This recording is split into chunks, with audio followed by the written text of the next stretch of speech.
What is up? Take two. Take two. Mess up the first one right away. This is Imperfectly Blended.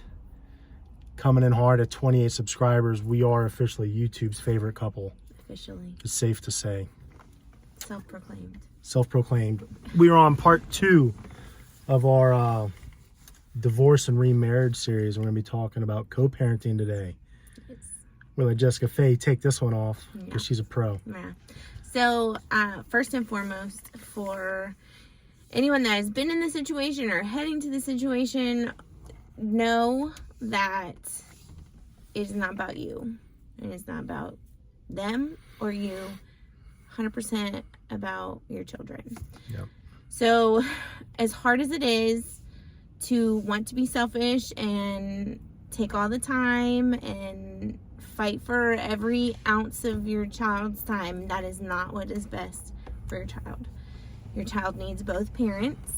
If it is a safe situation, obviously there are situations where it is not the case, but it can't just be a tit for tat. I'm going to use the kids as a weapon against the other person. Yep. You just got to get that out because I have seen it, a lot of it. It's all over the place. And it's not fair to the kids at all. It's not fair. So for our situation, Tim and I have been, I think, Tim's Zach's biological yes. father. Tim is Zachary's Dad. biological father. Yep.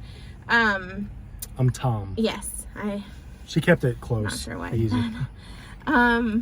But so since Zachary was 2, we separated and then got a divorce. But from the very beginning, from all of it, we 100% put Zachary first and split everything 50-50. Time, money, bills, everything that had to do with Zachary was 50-50, right? And that meant Zachary wouldn't be going to bed at my house sometimes, and that was really hard. But it was important for Zachary, right? Holidays, you have to just figure out what is a better balance for you. If you have to alternate every Christmas morning, do that. Our family does Christmas Eve and then Christmas morning. yeah, and then Tim gets him for Christmas Day. So school, everything has to be 50-50, which means that you have to put your crap aside to communicate and all of that. From the beginning, we've done birthdays together still. We still do birthdays together. When Tom came into the picture, he got into that and celebrated all the birthdays with us. We used to take Zachary to the pumpkin patch when he was really little because that was like his favorite thing. And we both did that together. Even after we got together. Which if you're the next, the new husband or the new wife, like, you got to be cool with that stuff. Yeah, you have to put your crap aside too. Yep. So go ahead about the riding bikes and stuff. Well, that was your story. Oh, I was gonna say, yeah. So also, as the step parent, you need to keep their parent in mind with like life events, like riding a bike, or Zachary was walking before we met, but you know, if he's taking his first steps, man, you need to call your ex and let him know that's about to happen. Like, get your butt over here so you can see this. Like, this is huge. You don't ever want to purposely not include your ex missing out something major like that in your kid's life, if it's riding their bike for the first time or walking or whatever. Going to homecoming, we all did that together. Yeah. Just because you don't want your kid to look back and be like, where was that other parent during all of that? Right? Oh, and yeah, and if, make sure your kid is calling their every mom or night. dad every night. Yep. Like, don't be doing that crap, man. I see it all the time at work or with other friends. So you're only making yourself look like a jerk when you do that stuff. Yeah. So don't do it. And I'll tell you, one of the things that attracted me big time to Jess when we first met was how well they got along and how she wasn't out to be vengeful or nasty or nothing like that. Not that she had a reason to, but just, you'll find yourself in those situations. A lot of people just want to be nasty to each other, which isn't cool. Yeah, and you'll take whatever you felt like you were wronged in, whether it's something within your marriage or just the fact that your marriage is over, and you'll project that onto your kids, which is not fair to them. Yeah. So I think we got super lucky, maybe not even lucky. We're intentional yeah, about it. they had it worked out well. And so for me, I don't have to worry about that. Yes. I'm in a totally different situation Completely. where there's no co-parenting involved.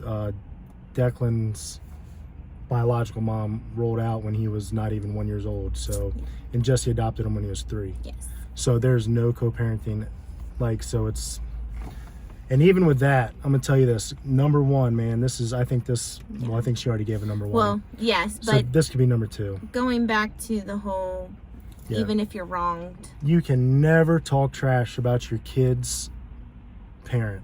So that would be me talking about Declan's biological person.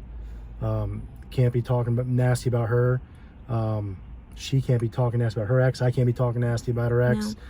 No matter how you feel, man, because that kid knows that that's who they came from. And if you're talking nasty about their parent, you're making them think that's what they are. That's what they're going to be, or that's what they came from, man. If anything, you talk them up. Even if it's hard, even if you can't think of anything nice to say about them, you come up with something. And you make them proud of where they came from. Because the kids don't get to choose. Yeah, they don't, man. You never. And if you're doing that junk, like, shame on you. And it's not too late to stop. That's another thing too. So if you've done that in the past, here's the thing too. When kids get older, they all realize it. Like, I hear all the time from people talking about, my dad said this about my mom, or mom said this about my dad, and it was, now I don't even talk to that person because they fed me all this bull crap the whole time. So if you're doing it, stop. It's not nice. It's not okay. And all you're doing is hurting your kid and not letting go from what happened with you and that person. Correct. Yeah, your kid needs to think that their parent is like amazing and awesome. There's very few situations where it's an unsafe situation. And here's exactly what we tell Declan about that situation is she wasn't ready to be a mom, and God had a better mom he picked out for him. And we leave it at that. And as he gets older, he's asked questions, and we're very honest with him, but honest just enough to where we answer his question. Right. And it's not ever a bashing session. No, we never. Just state a fact and don't give him more than what he's asking for. And little by little, I mean, he'll be able to make his own judgments. Yep. Because if we tell him things, he's going to think that's what he's going to turn out to be like. Yeah. Or if you bash Zach's dad or whatever.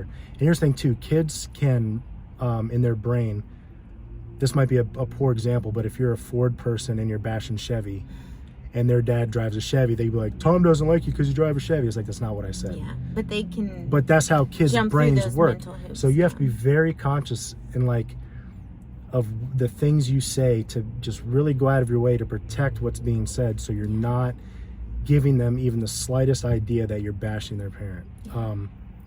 Because kids' brains just automatically go that way. We have Fords and Chevys, by the way. And Toyota. And a Toyota. And a Dodge. Yeah. We got it all covered. We hate them all. But that's it. I think just being mindful and putting your own stuff aside, man. If you got hurt, you got hurt. Grow up. Right. And if you need counseling, do that. People need it. That's what it's there for. Yeah. Don't be ashamed to be. You need it, because if that is something that you are bringing on to a relationship with your child, then that is toxic. And if your kid needs it, then roll with it. Like, it's nothing to be embarrassed about. That's why they're there. Exactly. So, here's another thing. I was talking to one of my buddies, a real good friend of mine. We're talking about marriage, and he said, when you're on the same team, you don't keep score. That's right. And I think that goes with, husband and wife, and also co-parenting. If your child's number one, you guys are on the same team for that kid. So if your wife ticks you off, or your ex-wife ticks you off, or if your ex-husband ticks you off, man, just man up, woman up, clean slate. Like, you're not keeping score here. No. If something is accidentally said or feelings are hurt, don't feel like you need to say something about the other one to make it even with the kid, man. Correct. Just be done with it. Be the bigger person. Yes. You're not keeping score. You're on the same team. The kids are number one. Make it work. That's right. So, we have a lot to say about this. But if you But- have any questions, But we've never had specifically- issues either. No, we've never had issues. That's why. But I've been so passionate about it Yeah. since the beginning. Like, 100%, whatever is best for the kid is what we do, hands down. Yep. Point blank. So if you have any questions, just drop them in the comments. Yeah. Don't forget to like and subscribe our channel. So Get us to 30. Woo. if we get to 30, we'll go on 2 dates a week. Oh, okay. Actually, you know what? We've been doing 2 days a week. We just don't tell Yeah, we y'all. just don't say it. All right. We're trying to step it up. All right. See ya.